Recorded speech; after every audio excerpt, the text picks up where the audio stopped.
Ready? Back. Woo! You're taking all my bounces. It's the bounce test. Oh!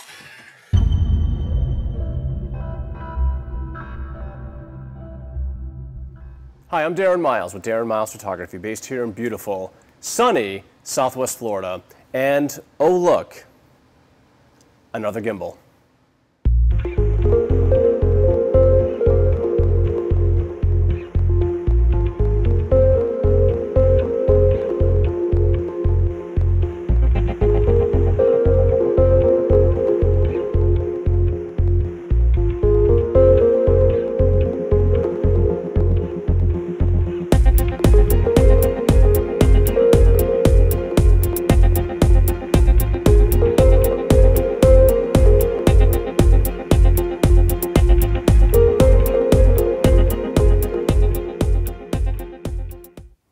In case you've been wondering how more and more independent filmmakers and more YouTubers are adding more higher production and more quality cinematic moves in their videos, then you really need to look no further than devices like this.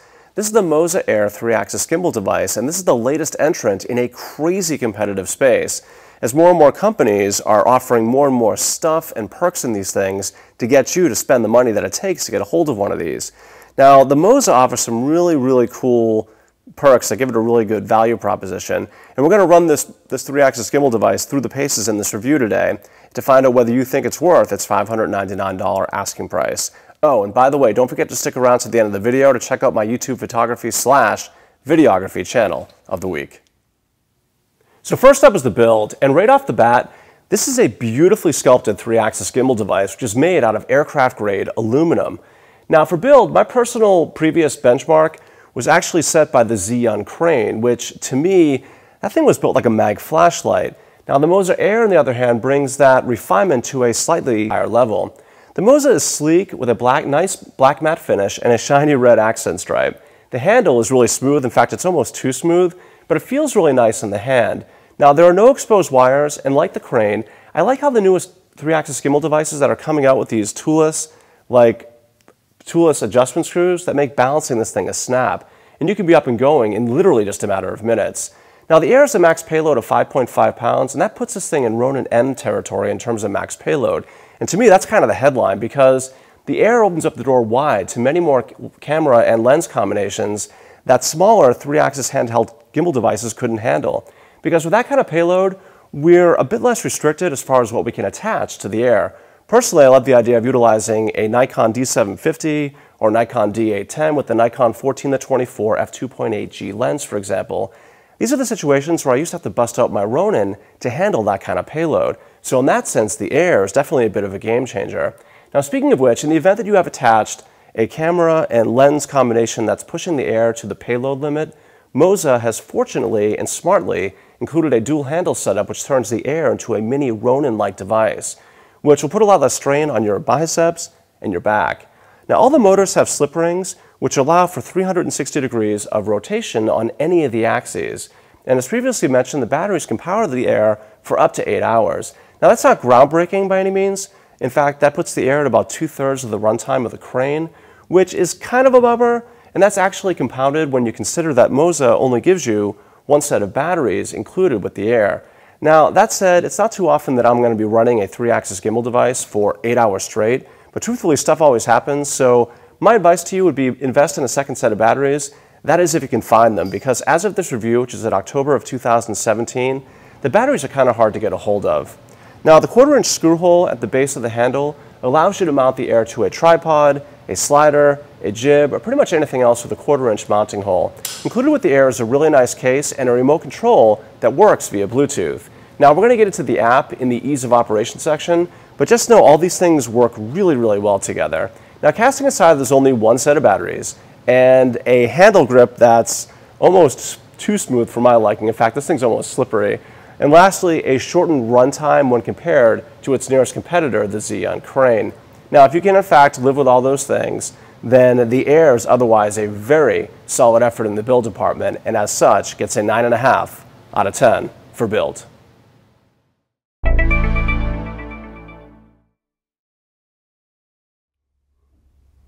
So next up is ease of setup. The newer 3-axis gimbal devices have come so far since first-generation devices like the Beholder MS1 and DS1, for example, specifically in the toolless setup and adjustment department. It's so much easier. Like the Crane and most newer gimbals, ease of setup and balancing are so much faster than they used to be. Personally, I like to mount my gimbal on a tripod and then start to balance the device that way. For me, I just find it that much easier to do. For example, my average time from opening the Air's case to balancing the Air literally takes less than 3 minutes, and I'm up and filming in no time. Now, as mentioned previously, the Air also includes a remote control that allows you to control the gimbal from a distance. This is really nice if you're a vlogger or if you're a YouTuber and you also happen to be a one-man crew. The app allows us to do some even cooler things in addition to the standard adjustments, like these rotating time lapses, which are a really neat and new twist on a somewhat overused theme.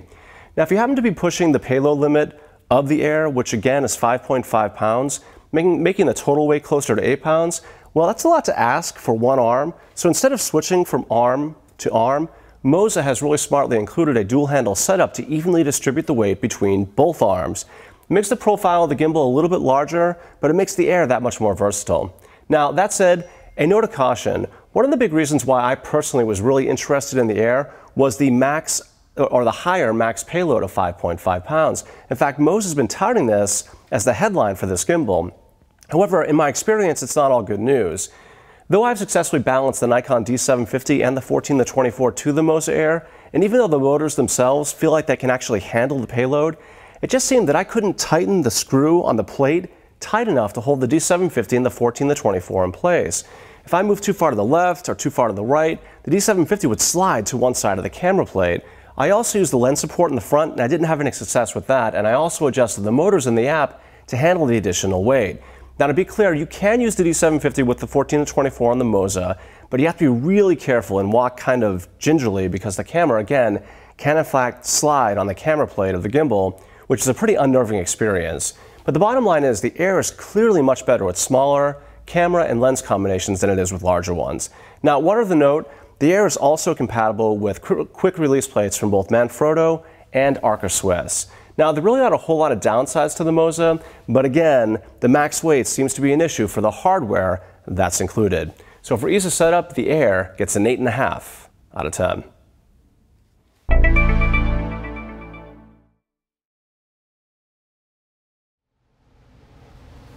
So next up is ease of operation. So we're balanced and we're ready to go. Powering up the Air is as simple as holding down the power button and the Air springs to life.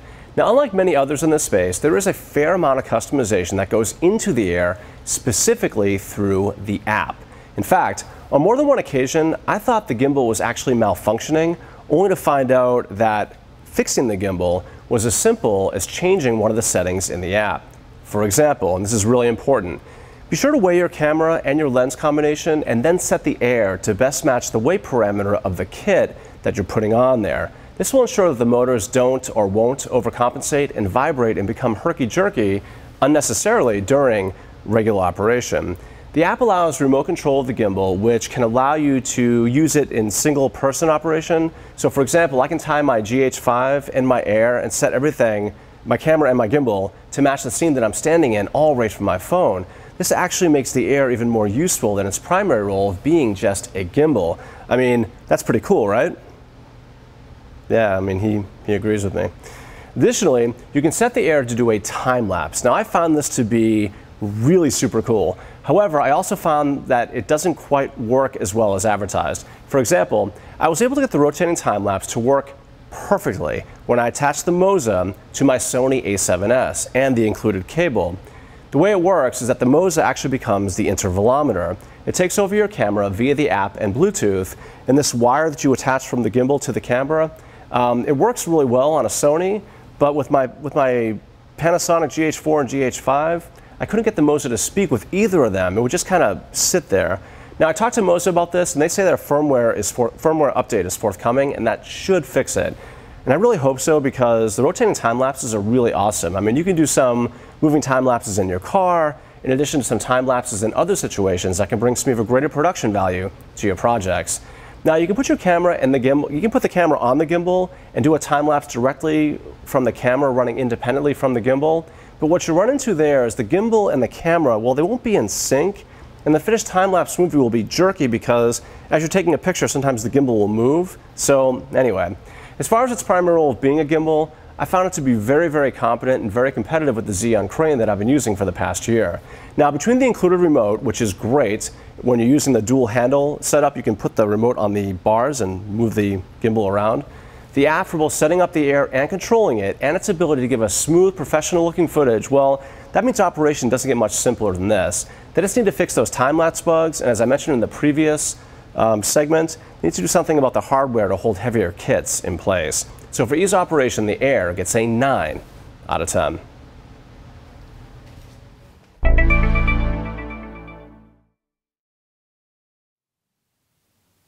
So next up is where the rubber meets the road, and that's the quality of the results. Assuming you set up the app correctly, then the Air is going to reward you with some really excellent results. In fact, the only real area of concern is bounce when you walk. Though it's still present, 3-axis gimbal devices continue to improve on this very specific aspect of their operation, and the Air is frankly the best one yet. But really, that's about it. However, as with all my reviews, don't take my word for it, see for yourself. The next 2 to 3 minutes will be a series of video clips and time lapses taken with the Moza Air. And if you set up the Air correctly from the jump, you'll likely be ecstatic with the results. I know I was.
So last up is value.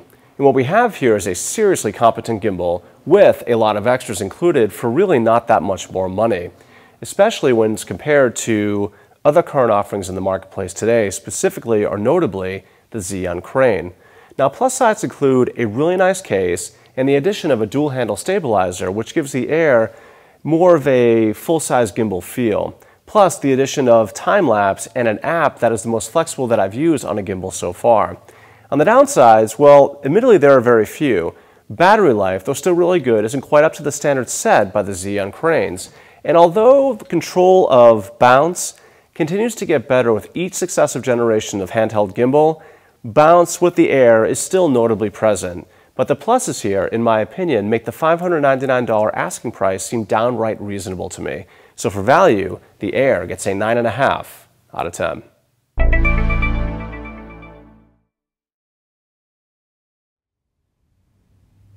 So to wrap up this review, we gave the Moza Air 3-axis gimbal device a 46 out of 50 and our highly recommended rating.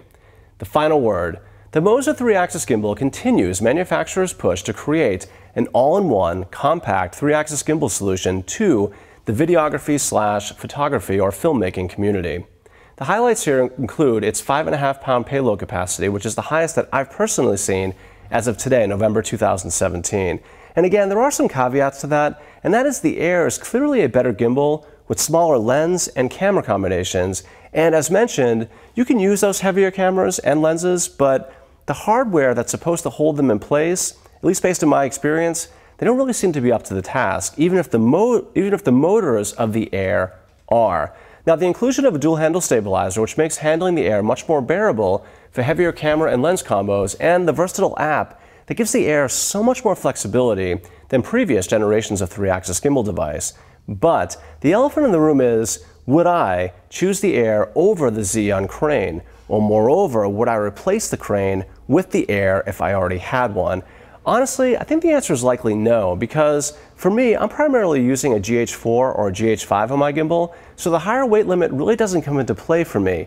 But if I were just getting my first gimbal, then I would likely buy the Air over the Crane because its performance, though they're really close, the Air is in fact just a little bit better than the Cranes, especially when we're not pushing the weight limit of the Air. I'm Darren Miles with Darren Miles Photography, based here in beautiful, sunny Southwest Florida. And before we wrap up this review, I'd like to highlight a YouTube photography/videography channel of the week. This week's featured channel is Sean Tucker. About a month ago, I did a video on the state of the YouTube photography/videography channel business, and Sean's name was mentioned several times in the comments. Now, I haven't checked out all the channels that were mentioned or recommended to me, but I did fortunately check out this one. And honestly, I was mesmerized. You can tell how good a YouTube channel is by its view to subscriber ratio. For example, my channel has to be watched about 143 times before I get a subscriber. While in the case of Sean, his channel only has to be watched 25.4 times for him to get a subscriber. That means his audience genuinely loves his content. And frankly, it's easy to see why, because nobody comes across as any less threatening than Sean Tucker, yet his videos dig really deep into topics that many of us have felt and frankly haven't really understood about ourselves. He also does a great job of breaking down and overcoming creative jealousy, for example, and his video on the war in every portrait was nothing short of brilliant. Now, I haven't checked out all of his videos, but I absolutely love the ones that I have. So if you haven't checked out Sean Tucker yet, in my opinion, you absolutely should. He has intriguing topics, his videos are professionally produced, and it's content that's almost therapeutic for many of us in this crazy creative place called photography. So thank you, Sean. You run a really great channel. I'm Darren Miles with Darren Miles Photography. If you like these videos or if you like reviews like this, please give me a thumbs up or better yet, subscribe. So until the next time, happy shooting.